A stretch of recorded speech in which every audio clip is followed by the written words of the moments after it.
When looking at a lineup of gaming headsets, it's usually pretty easy to tell which set has been designed by the German audio gurus over at Sennheiser. You won't find obnoxious color combinations, sharp angles, or RGB LEDs. While these may seem like glaring omissions in 2017, Sennheiser is taking a more sophisticated approach when it comes to delivering a quality audio experience. However, with the release of the GSP 303 Need for Speed Payback Edition, it seems those same dignified audiophiles have now tried to differentiate their gaming line of products from their standard audio devices. Regardless of the rationale, it definitely signals a slight departure from their more dignified and simplistic design language. I, for one, welcome this change, but I do have one major concern.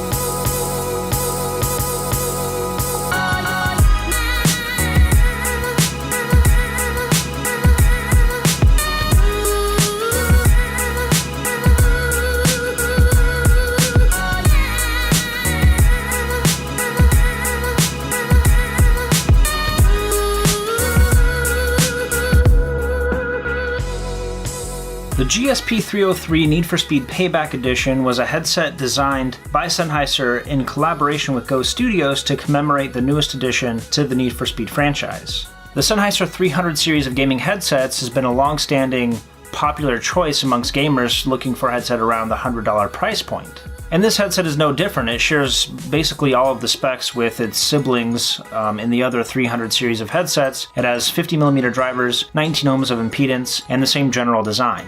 It's a matte black headset with red accents. It has a 2-meter red cable and red Need for Speed logos on the outside, as well as red inner ear cups adorned with more Need for Speed logos. As I mentioned, the body is identical to other GSP 300 headsets. It's made of this very rigid plastic. It's definitely a high-quality plastic, very durable, but also pretty flexible. You're not going to break this thing on accident, that's for sure. It can extend to fit people with larger heads, and it also has this ring that the ear cup is attached to that moves in all directions with some resistance so that it can fit to the shape of your individual head. That being said, it does not fold flat. And it's not an overly large headset, so that's not a huge deal, but it does potentially cause some issues for transportation and storage.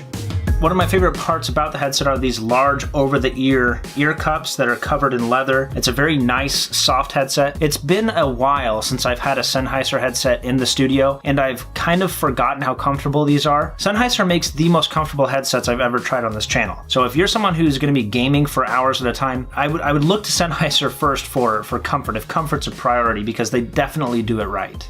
The large volume knob is definitely a nice touch. It's very easy to reach and to find, and it honestly just feels really natural instead of trying to find a volume knob somewhere along a cord that goes from your headset to your console or PC. However, it doesn't get completely quiet. Even if you turn it down all the way, you'll still hear some residual sound.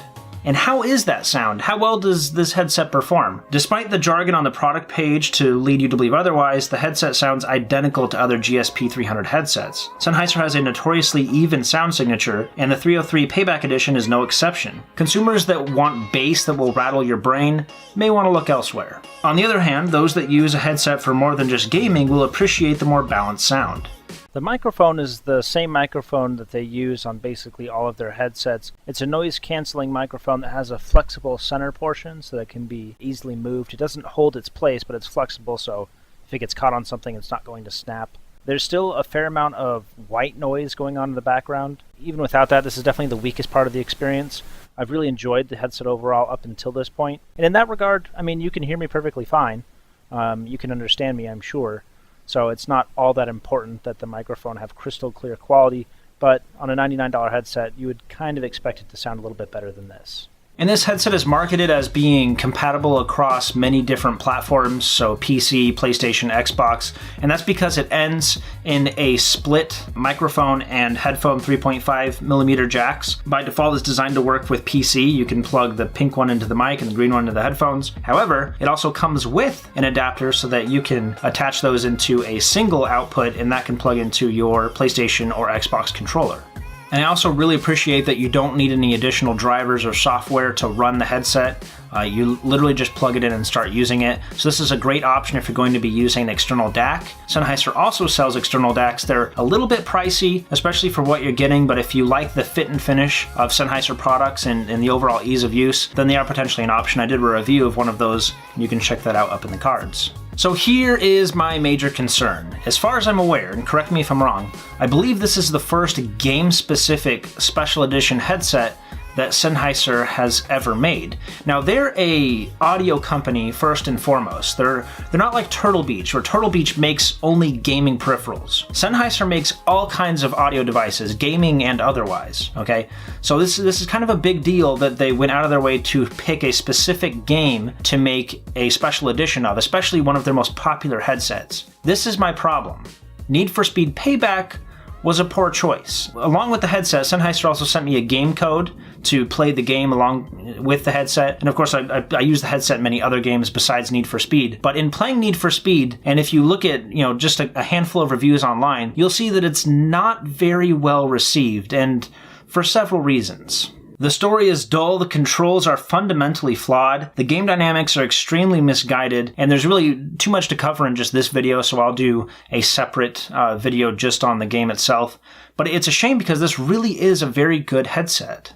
In Sennheiser's defense, this headset was likely being developed long before any warning signs were apparent. I hope they continue to make these game-specific special edition headsets. I think this is a smart move for Sennheiser. They can continue with their more refined and in a way dignified design language that helps separate them from a sea of RGB lit headsets. But at the same time, they can also make a game-specific edition of that headset that shows the average Joe that they're a legitimate gaming peripheral company. I think that's a smart move on their part.